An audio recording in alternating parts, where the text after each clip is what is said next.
I grew up here, went to school in a local town, Kent City.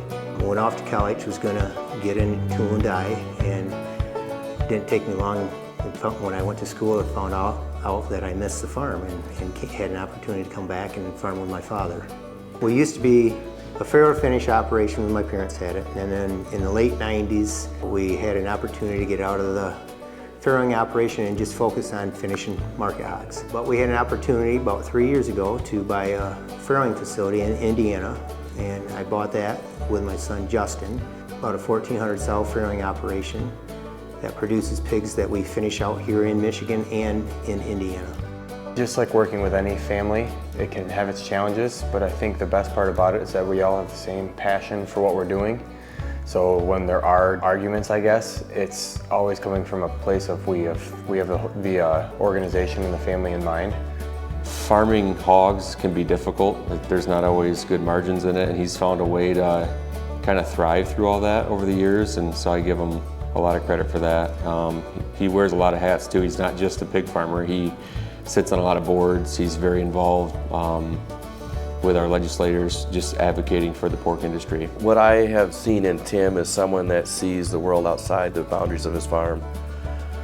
And you know, he loves his farm, he loves his family, and absolutely loves what he's doing, but he sees the world affecting that. And he's willing to get involved on behalf of his future, for the pork producers themselves, and for agriculture in general.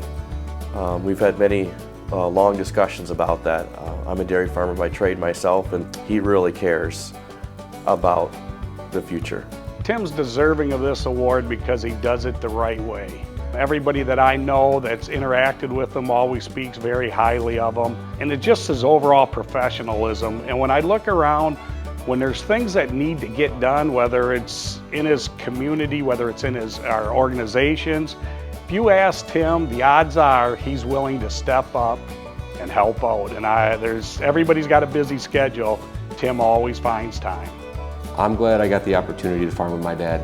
My first year back to the farm, my grandpa passed away, and so I didn't get to farm with him very long. But I'm fortunate I get to farm with him for a long time and learn from him, and hopefully he'll have a nice long life, and my son or my nephews can come into it, or my daughter, my nieces, so that we can have multiple generations on this farm at one time. It makes the people around you work that much harder when they see how passionate you are about something. And he's definitely a person that exudes that, and it pushes the people around him, all of my brother and I and our employees, to be the best we can be and try to be at the forefront of the industry.